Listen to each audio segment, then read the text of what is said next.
Now, when you're a kid and your mom or your dad reads a bedtime story, it can all seem so real, right? You imagine a giant beanstalk reaching up to the sky and little Jack is climbing it. You may have been scared the wolf was going to huff and puff and blow your house down. I personally always looked under footbridges for the troll and Three Billy Goats Gruff. Scary. But eventually, we're supposed to grow up and leave the fairy tales behind. But not so with the never-Trumpers.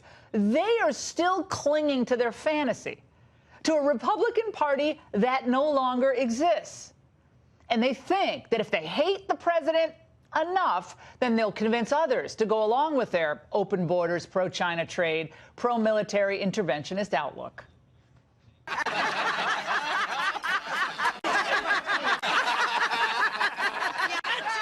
Now, you may not know these people. They have zero constituency. Republicans hate them. Democrats are just using them. I'll get to that in a moment. So let me introduce them to you. The founding member of the Fairy Tale Party is failed magazine editor Bill Kristol, who famously predicted this in 2003. Whatever else you could say about this war, let me just make one point. George Bush is not fighting this like Vietnam. We don't need to refight the whole history of Vietnam. Maybe. That's the danger of Saddam, maybe. But it's not going to happen. Let me take it's a not call going to happen. This is going to be a 2-month war, not a Park Hill, year Oklahoma. And he scoffed at the notion of Donald Trump winning the presidency, the nomination in 2015. There's this Trump thing going on, I gather. He's doing okay in the polls for a while, but he's not going to be the nominee either. So we'll be fine. And now he claims to be a Trump mind reader. I think he sees bad economic news coming and bad political news coming, and that he's a demoralized guy. Hey, Bill, 19-year high for consumer confidence. You might want to revise your remarks.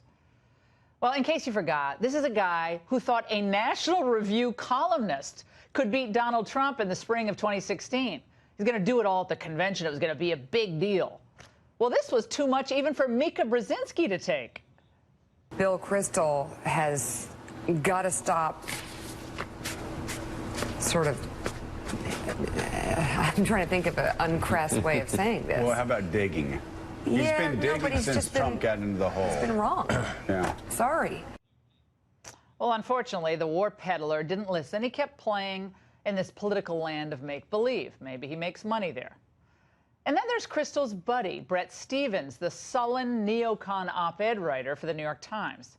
Now, he regularly dishes out the nastiest bile about the president and his supporters. What we saw over the last few days is a president who is either mentally unwell or morally unfit. Maybe both. I don't know. You have behavior that is unprecedented in any kind of presidential history in the United States or frankly, elsewhere.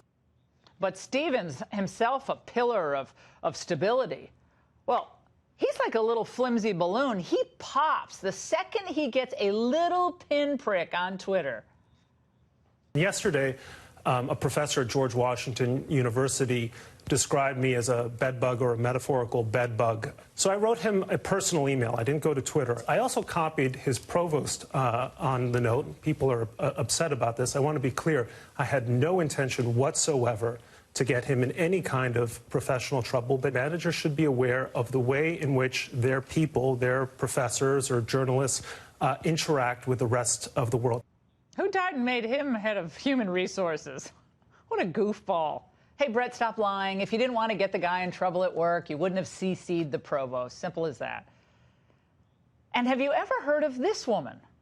Her name is Jennifer Rubin, and she's described as a blogger for the Washington Post.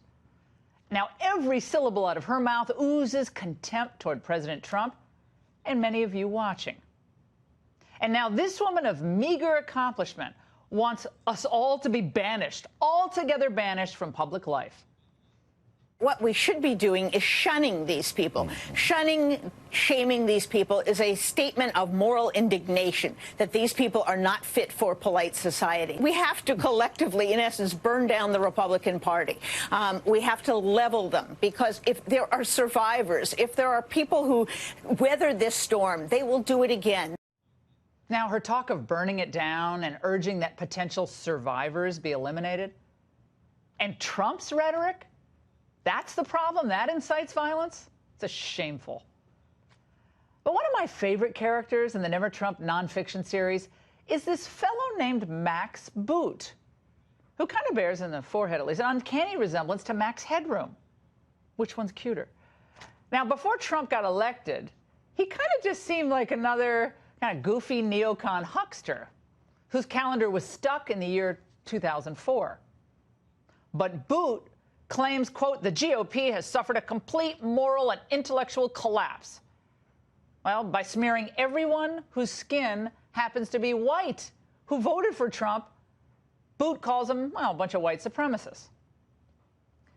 What this sorry but kind of hilarious lot doesn't really understand is that their fairy tale house, it's already burned down. In 2008 and in 2012, when they lost the presidency twice to Obama.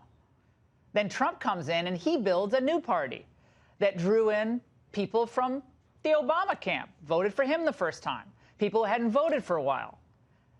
And they recognized that Obama, in the end, was just another globalist who would cash out once he left office. The little people be damned.